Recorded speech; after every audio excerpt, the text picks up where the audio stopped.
இந்த பாஜக தலைவர் இருக்காரு அண்ணாமலை, எடப்பாடி பழனிசாமி முன்னாள் முதலமைச்சர் தொடங்கி கட்சி ஆரம்பிச்ச நடிகர்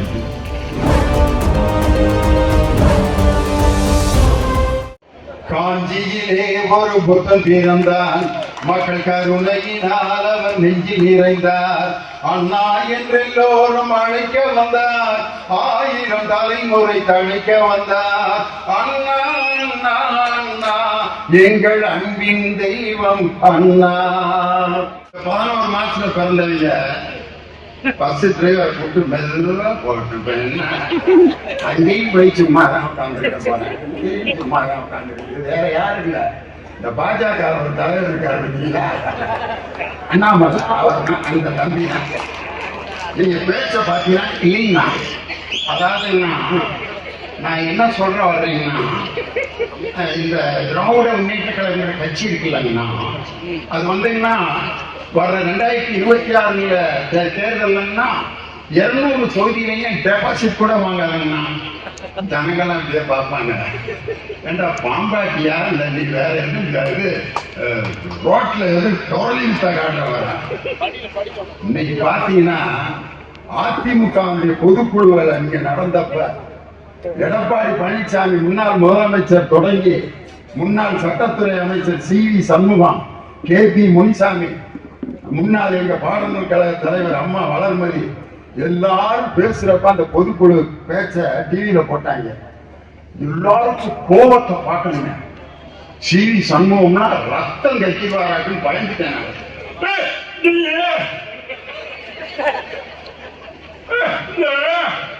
என்ன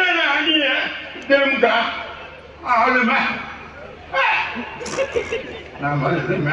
முடிஞ்சிட போதியா பொடியா 2026 இன்னும் 15 மாசம் இருக்குங்க. ஏங்க இந்த தப்பு தகுதிங்க கோவம் தாங்க முடியல. சட்டமன்றத்துல பாத்தீங்கன்னா எடப்பாடி பழனிசாமி இந்த டென்ஷன் வந்து பாராளுமன்றத்துல உட்காருங்க, இந்த டென்ஷன் கோவம். கே.பி. முனிசாமி பார்த்தா இங்க வாருங்க, 2026 உங்கள்கிட்ட காசு இல்லைனாலும் கடை வாங்கியாது நீங்க கட்சி வேலை பாருங்க. கடை வாங்கி தோத்து போய் தலையில சுண்டம் போட்டு 50 பேர் பிச்சை எடுக்கிறாரா? என்ன பேசுறதுன்னு தெரியாம பேசுறாங்க. ஒரு 6 மாசம் முன்னாடி எங்க ஊருக்காரர் திண்டுக்கல் சீனிவாசன் பொருளாளர், அவரு அன்பார்ந்த கழக தொண்டர்களுக்கு ஒரு வேண்டுகோள். நாம் அனைவரும் மிக கஷ்டப்பட்டு உழைத்து வேலை பார்த்து 2026 ஸ்டாலின் அவர்களை முதல்வராக்காமல் நாம் ஓடக்கூடாது. அதிமுக ஒரு பொருளாளர் எங்க திண்டுக்கல் எங்க எம்எல்ஏ பஞ்சமில்லாத மனுஷன். உண்மை எதுவோ அதை தவிர வேற எதுவும் பேச மாட்டேன். பேட்டரி புத்தகத்தை எடுத்து ஸ்டாலின் அப்படியா வளர்ச்சிட்டேன்னா அப்புறம் யார சொல்றது அப்படின்னு அவரு கேட்கிறாரு. யார சொல்றது? அவருக்கே வந்து எடப்பாடி சொல்ல இஷ்டம் இல்லை, மனசு வரல, வாய் வரல. இப்படி இருக்க அந்த கட்சி. அதனாலதான் இந்த பொதுக்குழுக்கு அவரை கூப்பிடல. அவர் வரல தெரியுமா அந்த பொதுக்குழுக்கு? ஏன் தெரியுமா? அங்கேயும் வந்து ஸ்டாலினை முதல்வராக்கணும்னா ஐயோ 40,000 பேரை சோத்தை போட்டு உட்கார வச்சிருக்கான், இங்க இருந்து ஸ்டாலினை முதல்வராக்கணும்னு பேசிக்கிட்டாங்க. என்னடா பண்றது? இது ஒரு கட்சி, ஒரு மனுஷன் கோபப்படுறாங்க. அங்க சரக்கு கீழ்ந்துச்சுன்னா நம்ம பரப்பை மனோரன் சொன்னார், புதுசா கட்சி ஆரம்பிச்ச நடிகர் அப்படின்னு. விக்கிரவாண்டியில இருக்கு கல்வியை பேசிக்கிட்டு இருக்குது டீ கடையில. ஏக்கா நல்லா தேடிச்சு நம்ம ஊரு என்னைக்கு வந்து இந்த பாலா போன வயது இந்த மாநாடு போட்டாங்களோ, இது வரைக்கும் விழுப்புரத்துல வெள்ளம் வந்து கேள்விப்பட்டிருக்காங்க. 65 வயசாக எனக்கு இது வரைக்கும் என் சைனிஸ்ல இப்படி விழுப்புரத்துல வெள்ளம் வந்து அந்த அம்மை கோயிலோட சிலையெல்லாம் அடிச்சுட்டு போகுது, ஆடு மாடெல்லாம் அடிச்சுட்டு போகுது. என் கண்ணால இப்படி நான் பார்த்ததே இல்லை.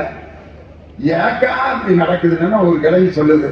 என்னைக்கு வந்து இந்த பாலா போன பயிர்கிட்ட விக்கிற வாங்கிட்டு வந்து மாநாடு போட்டாங்களோ அன்னைக்கு விளங்காம போனதுதான் இந்த விழுப்புரம். நான் சொல்லப்பா, 2 கிழவிய பேசுறத ஒட்டு கேட்டேன் நான். அதாவது ஒரு நல்ல விஷயம் ஒரு இடத்துல நடந்தாதான் அந்த ஊருக்கு நல்லது நடக்கும். சாதாரண படிக்காதவங்க பேசிட்டு இருக்காங்க. எங்க ஊர்ல இப்படி ஒரு மாநாடு போட்டு வெள்ளத்துல எங்க ஊர் அழிஞ்சு போச்சு. அந்த நடிகர் பேசுறாரு மாநாட்டில். என்ன பேசுறாரு தெரியுமா? MP3 ரெக்கார்டு ஆன் பண்ணி விட்ட மாதிரி புள்ளி விவரம் புள்ளியாகவும் வரலாற்றை வரிசையாக பேசிக் கொண்டிருக்கக்கூடிய வரலாறு பேசக்கூடியவன் நான் அல்ல.